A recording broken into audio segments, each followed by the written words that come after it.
ಅನಧಿಕೃತವಾಗಿ ಓಡಾಟ ಮಾಡ್ತಿರೋ ಬೈಕ್ ಟ್ಯಾಕ್ಸಿ ಸೇವೆ ಪ್ರಯಾಣಿಕರ ಜೀವದ ಜೊತೆ ಚೆಲ್ಲಾಟವಾಡ್ತಿದ್ಯಾ? ಇಂಥದ್ದೊಂದು ಪ್ರಶ್ನೆ ಇದೀಗ ಎದ್ದಿದೆ. ಹಣದಾಸೆಗೆ ನಿಯಮವನ್ನೇ ಗಾಳಿಗೆ ತೋರ್ತಿರೋ ಆರೋಪವು ಕೇಳಿ ಬರ್ತಿದೆ. ಒಂದ್ ಕಡೆ ಪ್ರಯಾಣಿಕರ ಮನವಿ, ಮತ್ತೊಂದ್ ಕಡೆ ಆಟೋ ಚಾಲಕರ ಒತ್ತಾಯ. ಇದಕ್ಕೆ ಸ್ಪಂದಿಸಿರೋ ಆರ್ಟಿಒ ಭರ್ಜರಿ ಕಾರ್ಯಾಚರಣೆ ನಡೆಸಿ ಟ್ಯಾಕ್ಸಿ ಸೇವೆ ನೀಡುತ್ತಿದ್ದ 267 ಬೈಕ್ಗಳನ್ನು ಜಪ್ತಿ ಮಾಡಿದ್ದಾರೆ. ಪ್ರಯಾಣಿಕರ ಜೀವದ ಜೊತೆ ಚೆಲ್ಲಾಟವಾಡ್ತಿದ್ದಾವ ಬೈಕ್ ಟ್ಯಾಕ್ಸಿಗಳು. ಬೈಕ್ ಬುಕ್ ಮಾಡಿ ಯಮನ ಕದ ತಟ್ಟಿ ಬಂದ ಯುವತಿಯ ಕಣ್ಣೀರು.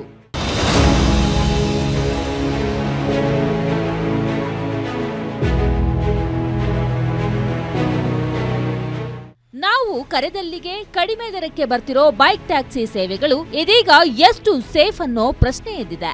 ಒಂದ್ ಕಡೆ ಮಹಿಳಾ ಪ್ರಯಾಣಿಕರ ಜೊತೆ ಅಸಭ್ಯವಾಗಿ ವರ್ತನೆ ಮಾಡ್ತಿರೋ ಪ್ರಕರಣಗಳು ಬೆಳಕಿಗೆ ಬರ್ತಿವೆ.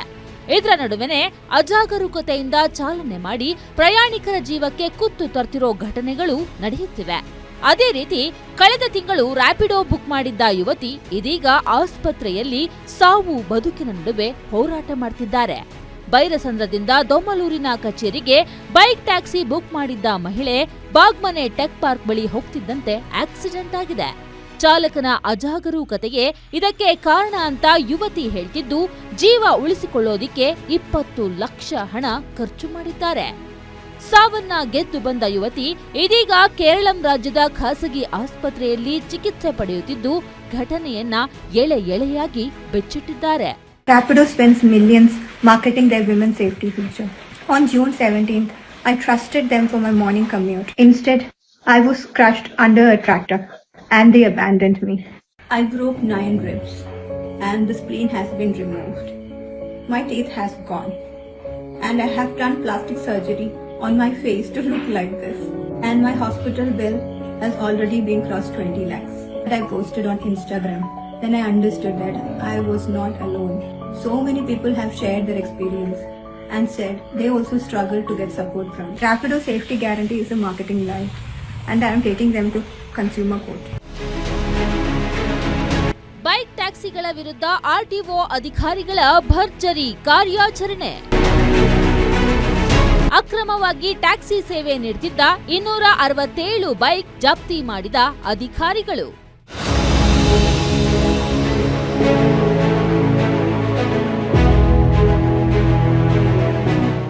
ಒಂದ್ ಕಡೆ ಪ್ರಯಾಣಿಕರಿಗೆ ಸೇಫ್ ಇಲ್ಲ, ಮತ್ತೊಂದ್ ಕಡೆ ಆಟೋ ಚಾಲಕರ ಹೊಟ್ಟೆ ಮೇಲೆ ಹೊಡೆಯೋ ಕೆಲಸ.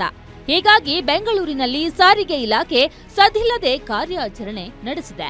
ಬೆಂಗಳೂರಿನ 11 ಸಾರಿಗೆ ಕಚೇರಿಗಳ ವ್ಯಾಪ್ತಿಯಲ್ಲಿ ಕಾರ್ಯಾಚರಣೆ ನಡೆಸಿ ಅನಧಿಕೃತವಾಗಿ ಬೈಕ್ ಟ್ಯಾಕ್ಸಿ ಸೇವೆ ನೀಡುತ್ತಿದ್ದ 267 ಬೈಕ್ ಮಾಲೀಕರಿಗೆ ಬಿಸಿ ಮುಟ್ಟಿಸಿದ್ದಾರೆ. ಆ ಮೂಲಕ ವೈಟ್ ಬೋರ್ಡ್ ಬೈಕ್ಗಳನ್ನ ವಾಣಿಜ್ಯ ಉದ್ದೇಶಕ್ಕೆ ಬಳಸಿದ್ದ ಮಾಲೀಕರಿಗೆ ಬಿಸಿ ಮುಟ್ಟಿಸಿದೆ. ಪ್ರತಿದಿನ ನಾವೇನು ಚೆಕ್ ಮಾಡ್ತೀವಿ ಅದ್ರ ಬಗ್ಗೆ ನಾವು ನೋಟ್ ಕೊಡ್ತಾ ಇರ್ತೀವಿ. ಮತ್ತು ಎಸ್ಪೆಷಲಿ ಈ ಥರ ಚೆಕ್ ಮಾಡಿದವಾಗ ಗಾಡಿನ ನಾವು ಸೀಸ್ ಮಾಡ್ಕೊಳ್ತೇವೆ ಮೊದಲನೇದಾಗಿ. ಎರಡನೇದಾಗಿ ಡ್ರೈವರ್ದು ಡಿ ಎಲ್ ಮೇಲೆ ಕ್ರಮ ತೆಗೆದುಕೊಳ್ತೇವೆ. ಮೂರನೇದು RC ಸಸ್ಪೆನ್ಷನ್ ಮಾಡಿ ಗಾಡಿನ ನಾನು ಈಗಾಗಲೇ ಹೇಳ್ದಂಗೆ ನಾವು ಅದನ್ನು ನಮ್ಮ ಸುಪರ್ದಿಲ್ಲೇ ಇಟ್ಕೊಳ್ತೀವಿ. ಇದಾದ ನಂತರ ನಾವು ಮತ್ತೆ ಒಂದು ಸತಿ ಎಲ್ಲರೂ ಕೂತು ಈಗಾಗಿರೋ ಅಂಥದ್ದು ಏನಾಗಿದೆ ಅನ್ನೋದನ್ನು ಪ್ರಗತಿ ಪರಿಶೀಲನೆ ಮಾಡಿ ಮತ್ತೆ ಮುಂದುವರಿತೀವಿ ಅಂತ ಹೇಳಲಿಕ್ಕೆ ಇಷ್ಟಪಡ್ತೇವೆ. ಆದ್ದರಿಂದ ಈಗ ನಾಳೆ ನೀವೇನು ಕೈಗೊಂಡಿದ್ದೀರಾ ಆ ಪ್ರೊಟೆಸ್ಟ್ ಕೈಬಿಟ್ಟು ನಮ್ಮ ಜೊತೆಲೇ ನೀವು ಈ ಒಂದು ಎನ್ಫೋರ್ಸ್ಮೆಂಟ್ ಆಕ್ಟಿವಿಟೀಸ್ಗೆ ಕೈ ಜೋಡಿಸಿ. ಸಾರಿಗೆ ಇಲಾಖೆಯ ಪ್ರಕಾರ ವೈಟ್ ಬೋರ್ಡ್ ಖಾಸಗಿ ವಾಹನಗಳನ್ನ ವಾಣಿಜ್ಯ ಉದ್ದೇಶಕ್ಕೆ ಬಳಸುವುದು ಕಾನೂನು ಬಾಹಿರ. ಇದೇ ರೀತಿ ನಿಯಮ ಉಲ್ಲಂಘನೆ ಮಾಡಿದವರಿಗೆ ಶಾಕ್ ಕೊಟ್ಟು ವಾಹನ ಜಪ್ತಿ ಮಾತ್ರವಲ್ಲದೆ ಚಾಲಕರ ಡ್ರೈವಿಂಗ್ ಲೈಸೆನ್ಸ್ ಹಾಗೂ ವಾಹನದ RCಯನ್ನು ವಶಪಡಿಸಿಕೊಂಡಿದ್ದಾರೆ. ಇನ್ನು ಆರ್ಟಿಒ ಕಾರ್ಯಾಚರಣೆ ನಾಳೆಯೂ ಮುಂದುವರೆಯಲಿದ್ದು, ಅಕ್ರಮವಾಗಿ ಬೈಕ್ ಟ್ಯಾಕ್ಸಿ ಸೇವೆ ನೀಡುತ್ತಿರುವ ಚಾಲಕರಲ್ಲಿ ಆತಂಕ ಮನೆ ಮಾಡಿದೆ.